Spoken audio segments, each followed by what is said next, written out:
ഫ്രണ്ടിന്റെ അച്ഛന്റെ പടമാണ് ലൈക്ക് ഡയറക്റ്റ് ചെയ്ത സീനായിരുന്നു. എന്തായാലും കണ്ടു നോക്കാം. படம் நல்லா இருக்கும் மேடம். ஆக்சுவலாக அந்த படத்தில் நான் ஒர்க் பண்ணிருக்கேன் 1 இயராக. சின்னு சார் வந்து என்னோட பிரதர் தான், நல்லா பண்ணிருக்காப்புல. ക്യാമറമാൻ സിദ്ദു തമറ സൂപ്പർ பண்ணிருக்காப்புல. നല്ല പടമായിരുന്നു, കണ്ടോണ്ടിരിക്കാം. അത്യാവശ്യം കുറച്ച് ഡാൻസും കുറച്ച് ഫൈറ്റൊക്കെ കാണാൻ താല്പര്യമുള്ളവരാണെന്നുണ്ടെങ്കിൽ കുഴപ്പമില്ല, തിയേറ്ററിൽ പോയി കാണാവുന്ന ഒരു പടമാണ്. ഫുള്ളി എൻ്റർടൈൻമെൻ്റ് ആണെന്ന് വെച്ചാൽ കുറച്ച് ഡാൻസ് സംഭവങ്ങളൊക്കെ വെച്ച് നോക്കുകയാണെങ്കിൽ കുറച്ച് എൻ്റർടൈൻമെൻ്റ് ആയിട്ടുള്ളൊരു പടമാണ്. അല്ലാതെ കുറച്ച് ഫൈറ്റ്സ് ഉണ്ട്. അതായത് പ്രകൃതിയുടെ ഫൈറ്റ്സ് അധികം നമ്മൾ കണ്ടിട്ടില്ല. പക്ഷേ ഇതിനകത്ത് ഒരു ഡാൻസും അല്ലെങ്കിൽ ഒരു മ്യൂസിക്കൽ പ്ലസ് ഫൈറ്റ് എന്നുള്ളൊരു ജേണലാണ് പടം. എന്താ കുഴപ്പമില്ല, കണ്ടുകൊണ്ടിരിക്കുന്ന പടമാണ്. അടിപൊളി കൊള്ളാം. Good movie. ഏതാ കൊള്ളാം, ലാസ്റ്റും കൊള്ളാം. അടിപൊളി സൂപ്പർ. ഇഷ്ടമായി അടിപൊളി സൂപ്പർ.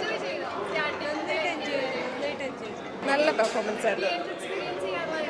ഉണ്ട് നല്ല തിയേറ്റർ എക്സ്പീരിയൻസ് ചെയ്യാനുള്ള നല്ലൊരു മൂവിയാണ്. 2 മണിക്കൂർ പോയത് അറിഞ്ഞില്ല. എന്തായാലും നല്ലതായിരുന്നു. വലിയ ഇഷ്ടപ്പെട്ടു.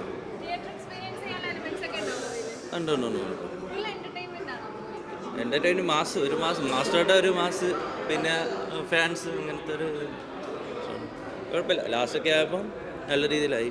പിന്നെ എവിടെയൊക്കെ കുറച്ച് ചെറിയ അതൊക്കെ കുഴപ്പമില്ല. പടം കുറച്ചും കൂടി ഇതായിട്ടുണ്ടെങ്കിൽ അടി നല്ല സൂപ്പറായേനെ എന്നുള്ളൊരു അഭിപ്രായമാണ്.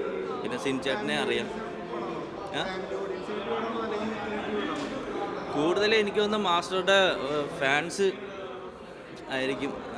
ഫാമിലി എൻ്റർടൈൻമെൻറ്റുണ്ട്, ബോറടിയൊന്നുമില്ല കാര്യങ്ങൾ. മാസ്റ്ററുടെ ഏറ്റവും ഇഷ്ടമുള്ള ആളാണ് ഞാൻ. ഇപ്പോൾ മാസ്റ്റർ ഇവിടെ ഫ്ലവേഴ്സ് വന്നപ്പോൾ ഞാനാണ് എൻട്രി കൊറിയോഗ്രാഫി ചെയ്തത്, കൊറിയോഗ്രാഫറാണ്. അപ്പോൾ മാസ്റ്റർ വന്നിട്ട് അപ്പോൾ അത്ര ഒരു ഹാപ്പി ഉണ്ട്. അപ്പോൾ അതുകൊണ്ട് ഫാമിലിയായിട്ട് കാണാൻ വേണ്ടി വന്നു.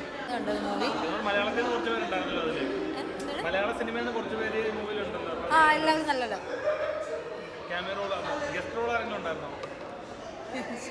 ഇല്ല, എല്ലാവരും മലയാളം എല്ലാവരും അടിപൊളിയാണ്.